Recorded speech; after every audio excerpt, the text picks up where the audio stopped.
Ini adalah bagian ketiga dari penyakit tidak menular dengan risiko terkait. Pada bagian ini kita fokus membicarakan masalah kanker.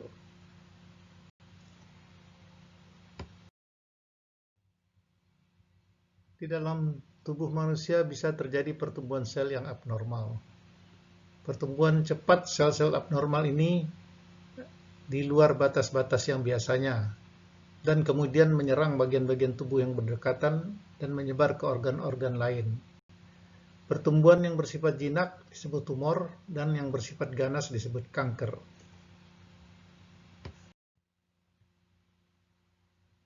Pada pengendalian pertumbuhan sel normal, bila ada salah satu sel yang rusak, biasanya akan dilakukan proses apoptosis atau bunuh diri, sehingga tidak mengganggu sel-sel yang lain. Sedangkan yang terjadi pada kanker, hilangnya kendali pertumbuhan sel normal. Sel yang rusak biasanya akan terus hidup dan kemudian dia bermutasi menjadi sel yang abnormal. Mutasi pertama diikuti mutasi kedua, diikuti mutasi ketiga, dan terakhir mutasi keempat, hingga pertumbuhannya tidak terkendali lagi. Inilah proses yang terjadi pada kanker.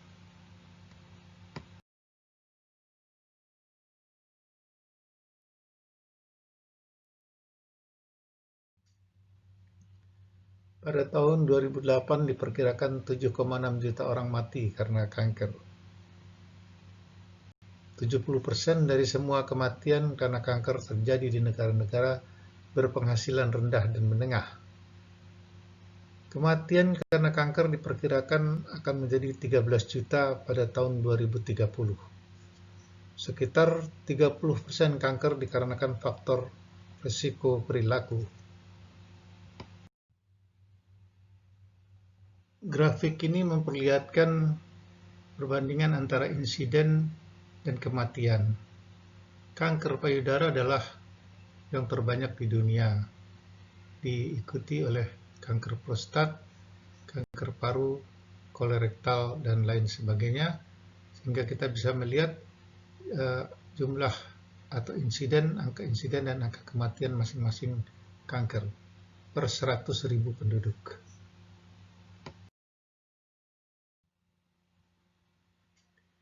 Berikut ini kita membicarakan mengenai kanker serviks.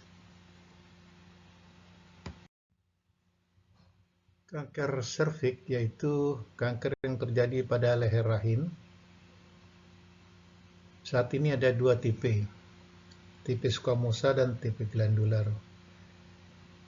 Kedua tipe sel itu cenderung hadir bersamaan.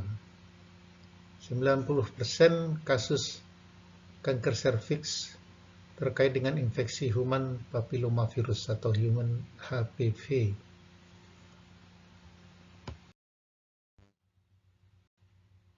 Faktor risiko kanker serviks antara lain adalah infeksi HPV, perokok, defisiensi kekebalan tubuh, kemiskinan, tidak akses terhadap pap smear atau pap screening, sejarah kanker serviks keluarga.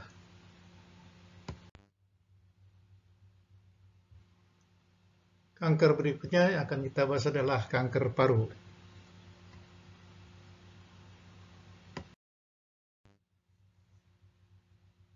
Kanker paru biasanya terjadi pada jaringan paru, pada sel-sel epitel saluran nafas.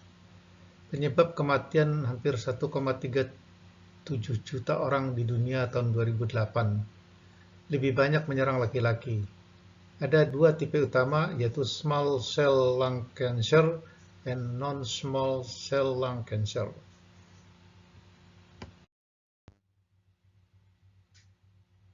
Faktor risiko kanker paru antara lain adalah merokok, baik rokok pipa atau cerutu, sekarang atau di masa lalu. Kedua, terpapar asap rokok orang lain. Ketiga, diobati dengan terapi radiasi ke payudara atau dada. Keempat, terpapar dengan asbes, radium, kromium, nikel, arsenik, jelaga, atau ter. Yang terakhir, tinggal di tempat yang ada polusi udaranya. Kanker berikutnya adalah kanker prostat, yang hanya terjadi pada laki-laki. Kanker ini adalah kanker pria nomor 2 terbanyak, dan prosesnya berkembang di dalam kelenjar prostat. Faktor risikonya usia, ras, riwayat keluarga, sindrom karsinoma mami dan ovarium herediter, perubahan genetik lainnya, eksposur agen oranye, kebiasaan makan, dan obesitas. Berikutnya adalah kanker kolorektal, yaitu kanker saluran pencernaan bagian bawah.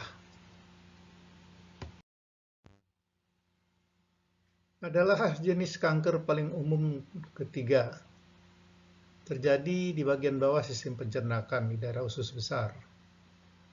Faktor risiko meliputi usia lanjut, kulit berwarna, diet tidak sehat, dan olahraga rendah, diabetes, riwayat keluarga punya kanker kolorektal.